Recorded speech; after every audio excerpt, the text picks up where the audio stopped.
ये पूरा सफ़र इंसान को क़यामत का मंजर याद करवाता है, जहाँ आपने सिर्फ अपना हिसाब देना है और अपने हिसाब से चलना है। आप ऐसा सोच ही नहीं सकते कि ये गिर जाएगा तो इसको उठा के चल लूँगा।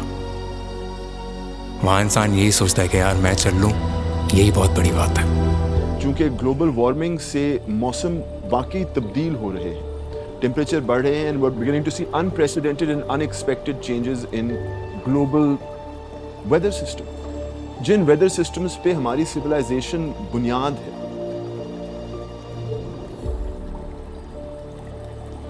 इस वक्त जो ह्यूमन सिविलाइजेशन है वो इस दुनिया के वसाइल इस्तेमाल इस तरह कर रहे हैं कि आगे मुस्तकबिल में ये सोसाइटी और सिविलाइजेशन सस्टेन नहीं हो सकती। We are on the edge of a civilizational collapse.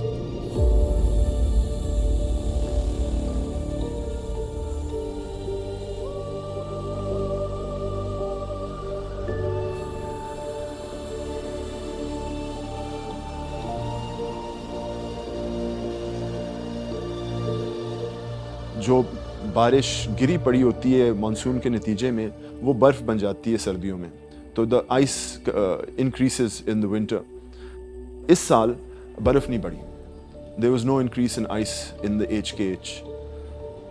ये तो उसको कहते हैं ना अंग्रेजी में canary in the coal mine. This is a red siren blowing off कि अगर वहाँ बर्फ़ नहीं बच सकती, अगर वहाँ ग्लेशियर नहीं होंगे तो हमारे ये दरियाओं के अंदर पानी नहीं आएगा। अगर वो पानी नहीं आएगा हम ज़राए तक नहीं पहुँचा सकेंगे। एक्चुअली 2 साल पहले मैंने एक स्टडी की थी गवर्नमेंट पंजाब के लिए, क्लाइमेट चेंज एजेंडा पे। मेरी इरिगेशन वालों से बात हुई थी। अगर आपको याद 2022 की बारिश से पहले मार्च में हीट वेव शुरू हुआ था। It was a very early heat wave और काफ़ी शदीद था। आमतौर पे गर्मियाँ जो हैं लेट अप्रैल मई में शुरू होती हैं और उस वक्त तक देयर इज़ इनफ वार्मथ के ग्लेशियर थोड़ा सा पिघल जाता है, दरिया जो हैं थोड़े से बड़े हो जाते हैं और सिस्टम इरिगेशन सिस्टम के अंदर थोड़ा बहुत पानी होता है। क्योंकि जब टेम्परेचर बढ़ता है लोग फसलों पे पानी लगाते हैं ताकि वो जल ना जाए। मगर मार्च में जब हीट वेव हुआ था सिस्टम में पानी नहीं था। दोबारा कहूँ, पंजाब में 2022 में 2 हफ्तों के लिए पंजाब में पानी नहीं था और ये 2 साल पहले की बात है। So we're facing very, very dangerous times going forward.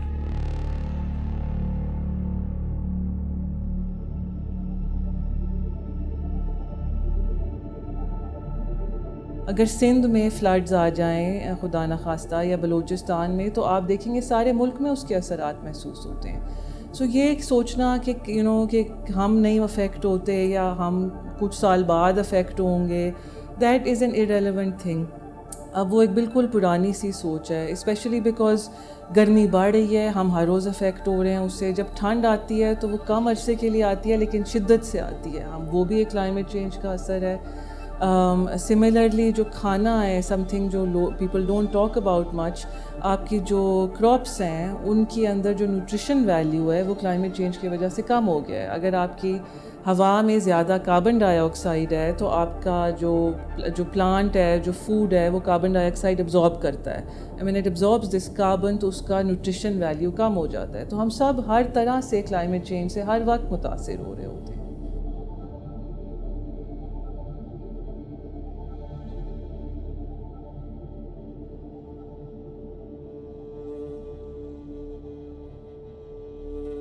ये आइडिया जब फ्लोट हुआ तो 2-3 चीज़ें जो जहन में आई, इनमें से सबसे इम्पोर्टेंट ये था कि ये डूएबल है या नहीं है। And I will be honest with you, we were nervous about the fact कि गिवन द डिफ़िकल्टी इसको अचीव करना पॉसिबल भी होगा कि नहीं होगा। Then the second thing was कि कितने लोग इस पे जा सकते हैं।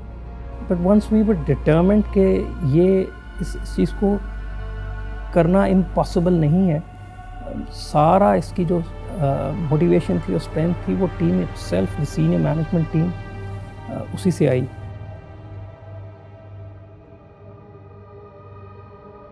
जब कोई भी हम कोई टारगेट सेट करते हैं तो उससे पहले हमें अपने आप को प्रिपेयर ज़रूर कर लेना चाहिए और प्रैक्टिस करनी चाहिए किसी भी टारगेट को अचीव करने के लिए।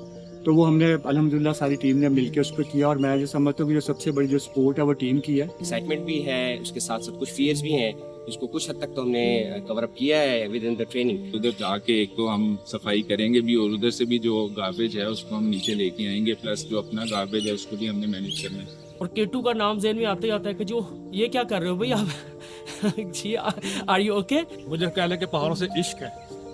मैं वे बैक 1988 से ट्रैकिंग कर रहा हूँ। 9 to 5 बैठना करना, टाई में सूट बाबू बन के, तो मेरी लाइफ जो है ना वो बिल्कुल वो एक तरह से स्टैग्नेट होकर रह गई है। चूंकि मैं इकलौता हूँ तो मदन ने कहा इदरीस ये क्या कर रहे हो, आप किधर जा रहे हो? मैंने कहा बस K2 जा रहे हो, अभी सीनियर मैनेजमेंट भी हमारे साथ जा रही है। तो अब जब मुझे मेरी मैनेजमेंट ने जब बताया कि जी हम ये एक्टिविटी करने जा रहे हैं K2 की, तो मुझे बहुत ज़्यादा एक्साइटमेंट हुई कि यार ये मेरे लिए एक और मौका है कि मैं अपनी लाइफ को दोबारा उसी तरह जी सकूँ, क्योंकि मैं इंतहाई ज़्यादा नेचर से लव करता हूँ।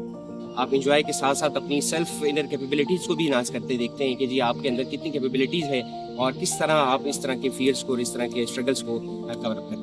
पाकिस्तान में जो वैसे ट्रैक्स हैं उसमें सबसे लंबा ट्रैक जो है वो इसी को ही कहा जाता है, जो K2 का बेस कैंप ट्रैक है। K2 is a dream come true for me. Historically मैंने वेंचर्स किए हुए हैं लेकिन इस लेवल के नहीं है। मेरी फैमिली में मिसेस को बहुत ज़्यादा शौक था कि हम कभी हिल स्टेशन आपके साथ जाएं और ऐसा ट्रैकिंग करें। तो जब उनको पता चला कि मैं K2 जा रहा हूँ तो वो सारे ये हो गए कि यार हमें तो कभी आप लेकर नहीं गए और आप खुद जा रहे हैं। तो ये पॉसिबिलिटी मेरा ख्याल है शायद मेरी टीम के साथ मुमकिन हो सकती थी। शायद ये फर्स्ट टाइम एडवेंचर मैं अपनी फैमिली के साथ ना कर पाता।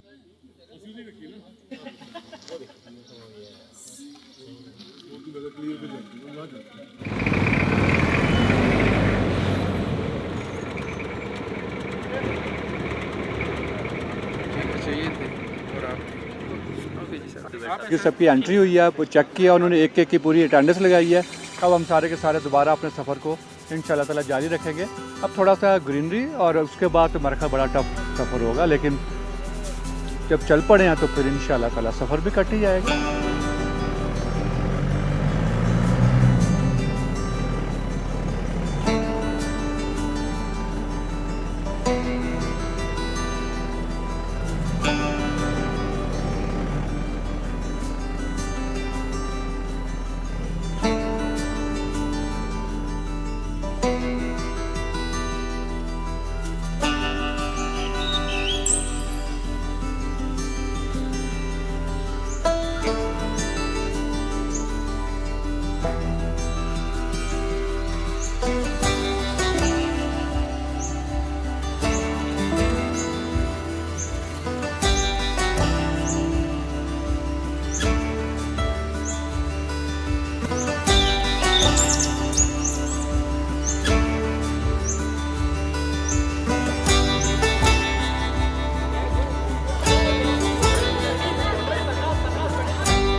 सबसे पहले तो ABL का चीफ आबिद साहब का और इनकी पूरी टीम का बहुत शुक्रिया, जो एक जज्बा लेके यहाँ आए हैं। मैं तो समझूंगा कि एक चैलेंज था जिसके लिए हमने रिक्वेस्ट किया था, आज ये यहाँ आके उस चैलेंज को इन्होंने एक्सेप्ट किया है। तो हम पुरुमीद हैं इंशाल्लाह आगे भी इसी जज्बे के साथ, अगर जज्बा हो तो K2 बेस कैंप और K2 पीक कुछ भी नहीं है। हम एक ही मकसद के लिए आए ताकि एक अवेयरनेस दे सकें लोगों को कि हम कैसे इस पारे एरिया को, कितना खूबसूरत एरिया है, इसको हम साफ सुथरा रख सकें।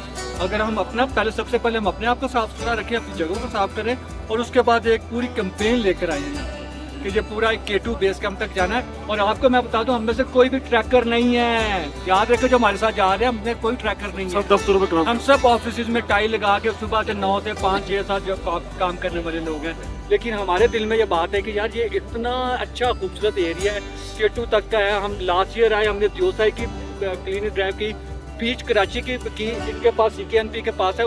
इन्होंने हमें कहा कि आप K2 को क्यों ना साफ करें, क्योंकि वहाँ पे इतना गंद है, आप हमसे बेहतर जानते हैं। आजकल ग्लोबल वार्मिंग और ये जो मौसमियाती तब्दीली है, बहुत रैपिडली ग्लेशियर्स पिघल रहे हैं। ये 2045-50 तक ये ग्लेशियर जिस हालत में अभी हैं, इस हालत में इन्होंने रहना नहीं है। मेल्टिंग बहुत रैपिडली हो रही है और टेम्परेचर बहुत ज़्यादा रेस हो रहा है।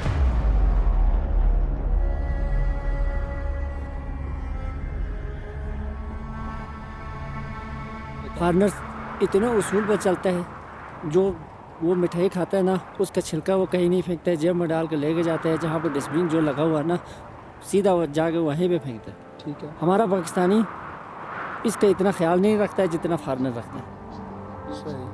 मुझ समेत, हम लोग समेत, हम भी पाकिस्तानी है ना, हम भी नहीं रखता। So we are moving towards K2। Mobile की बैटरी बिल्कुल डेड हो चुकी है। अब आगे जाके ही ऑलमोस्ट 27 किलोमीटर की हमारी ये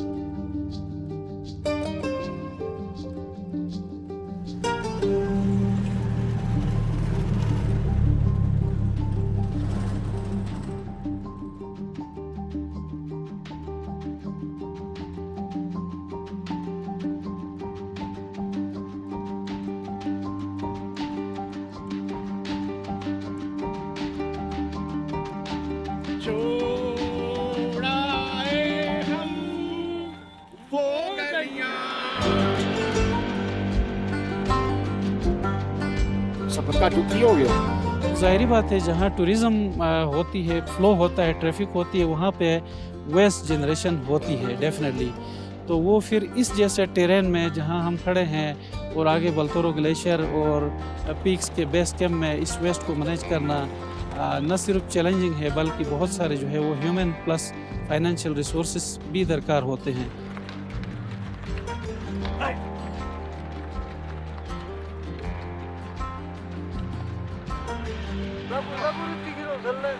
स्टार्ट अच्छा था, क्लाउडी वेदर था, जंप स्टार्ट अच्छा मिल गया हमें। आधे रास्ते में फिर बेस कैंप के ट्रैक ने बताया कि भाई मैं हूँ।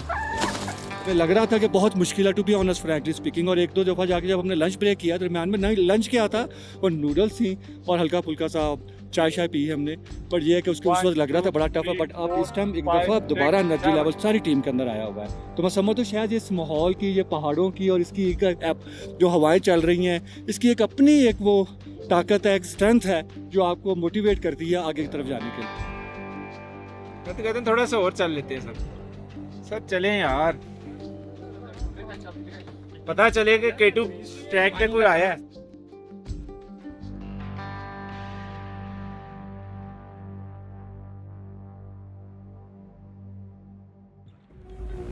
पाकिस्तान में जो बिकॉज हमारा सारा जो कूड़ा है वो या तो हम दरियाओं में, नालों में फेंक देते हैं, तो वो पहुँचते पहुँचते यहाँ लाहौर से रावी से इंडस तक पहुँच जाता है। The Indus is one of the most polluted rivers in the world. The Arabian sea is one of the most polluted seas in the world, हमारी आलूदगी की वजह से। और उसका नतीजा ये है कि उस समुंदर के अंदर जो इकोसिस्टम है, उस दरिया के अंदर जो इकोसिस्टम है, वो बर्बाद हो चुका है। सो इन प्लास्टिक्स का बिल्कुल एक इफेक्ट है और नेगेटिव इफेक्ट है, मगर वो प्लास्टिक्स आई वहाँ पहुँची किस तरह? Every person is responsible.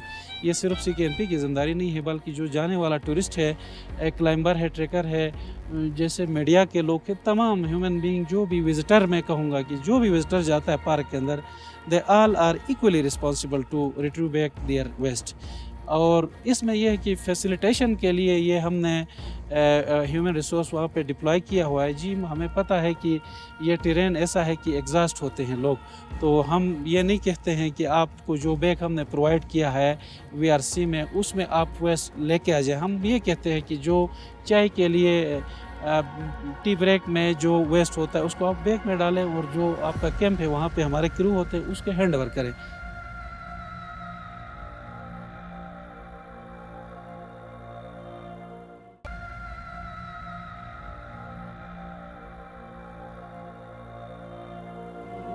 तो लास्ट ईयर अल्हम्दुलिल्लाह we collected 33,300 kgs of solid waste from not only from Baltoro but also from Gandogorola, Ali Camp and Hisper areas। तो उसमें जो मेन जो हमारा ज़्यादा वेस्ट जनरेट हुआ था वो इसी बल्तोरो ग्लेशियर से, और वो 21,000 kg था। Out of 33, 21 was only from Baltoro, K2 base camp, Broad Peak base camp, Concordia and surroundings।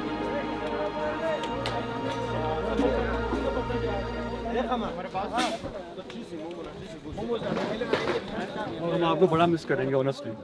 हम आपको खैरियत से लेके जाए, कोई मसला नहीं, क्या हो गया और कोई बात नहीं यार, क्या हो रहा है मेरे किया तो एक बड़ी विशेष थी कि मैं एंड तक करूं, बस अनफॉर्चुनेटली तबीयत ने साथ नहीं दिया।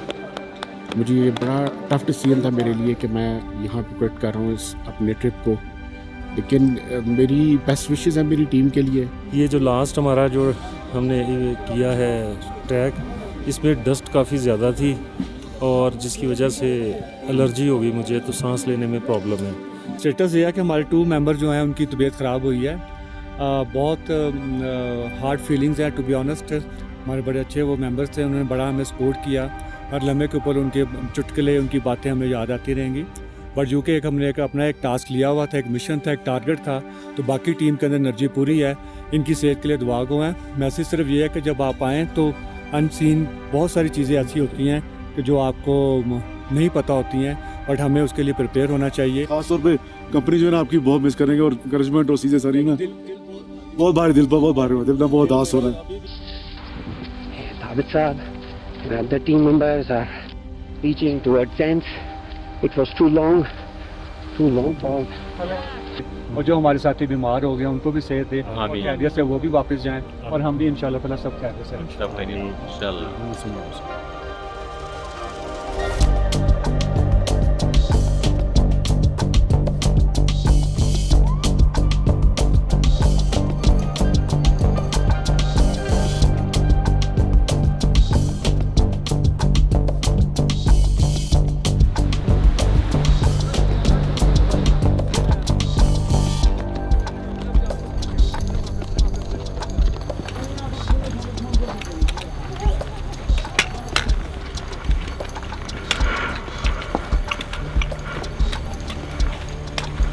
वो आगे जाना है।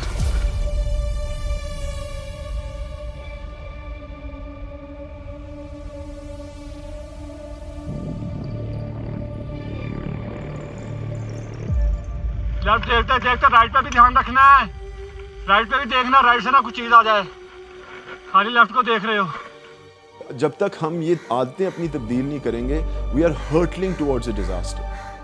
देखें 1.3 पे तो पहुंच गए, हमें तो कहा जा रहा है कि 1.5 से 2 डिग्री सेंटीग्रेड पहुंचते पहुंचते जितनी ये नॉर्थ और साउथ पोल की बर्फ़ पिघलेगी, उसके नतीजे में जो समुंदर उठेंगे, जो छोटे आइलैंड स्टेट्स हैं, मालदीव्स, बहामा, वानुअतु, मॉरिशस, ये डूब जाएंगे, ख़त्म हो जाएंगे, finished of the face of the earth.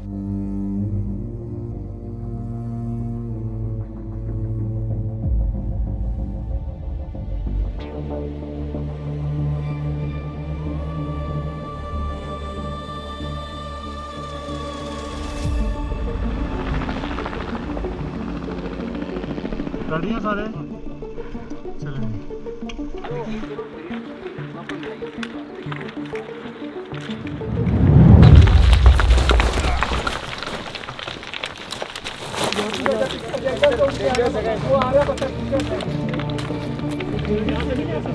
चले पहले इधर से चले।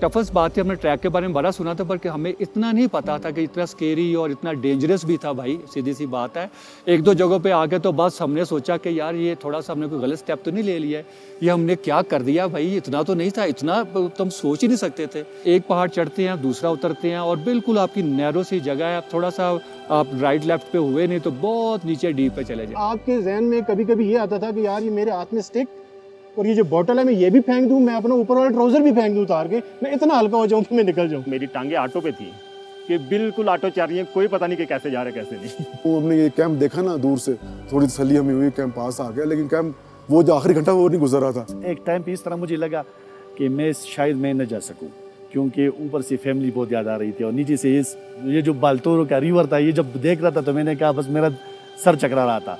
लेकिन जो रियाज साहब, आबिद साहब, आतिफ साहब, जुबैर साहब सबको देख रहा था तो मैं बहुत मोटिवेट हो गया। और दूसरा एक शेर मुझे याद आ गया कि मंजिल से आगे बढ़कर मंजिल तलाश कर, मंजिल से आगे बढ़कर मंजिल तलाश कर, मिल जाए तुझको दरिया तो समंदर तलाश कर। हाँ, my Balti is getting very good. So आज के लिए ये है कि लामला दियाबो दुख चुगत. सफ़र में मक्खी तंग करेगी आज.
अच्छा, ये सफाई क्यों ज़रूरी है?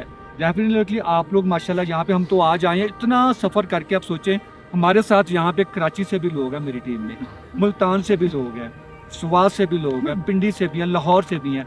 पंजाब जो है आप सोचोगे कि वो 100 से 200 मीटर की हाइट के ऊपर है. आज हम 5000 प्लस की हाइट के ऊपर यहाँ पे बैठे हुए हैं और इन टांगों पे चल के तकरीबन 100 किलोमीटर का सफ़र करके यहाँ पे सिर्फ ये अवेयरनेस देने आए हैं कि यार हम अपने एरिए की, अपनी जगह की मिल के लगाएंगे जान तो होगा साफ पाकिस्तान. ये उसकी सफाई के लिए कोशिश करें, जैसे जो टूर ऑपरेटर आते हैं वो कोशिश करें, CKNP वाले भी हैं. हम यहाँ पे और क्या सपोर्ट कर सकते हैं वो सपोर्ट हम कर सकें, क्योंकि ग्लेशियर्स का जो लेवल है वो जो अगर हम एनालिसिस करें तो नीचे की तरफ जा रहा है, उससे सैलाब आ रहे हैं. जो ओवरऑल एनवायरमेंटल जो चेंज आ रही है उसको रोकने के लिए हम बेसिकली एक सिम्बॉलिकली यहाँ पे खुद भी आए हैं और ये एक पैगाम देना चाहते थे कि देखें आप लोगों ने तो यहीं पे रहना है और वैसे भी सफाई निफ्स ईमान है. तो जहाँ पे जिन लोगों ने रहना है, सब कुछ करना है, तो क्यों ना हम अपने एरिया की सब जगह की बड़ी अच्छी तरीके से सफाई करें. उसमें हमारे बैंक की लाइट बैंक ने हमें सपोर्ट इतना किया. जो यहाँ पे बुजुर्ग बैठे हुए हैं उनको पता होगा आज से 10 साल पहले, 20 साल पहले ग्लेशियर का लेवल क्या था और आज क्या लेवल है.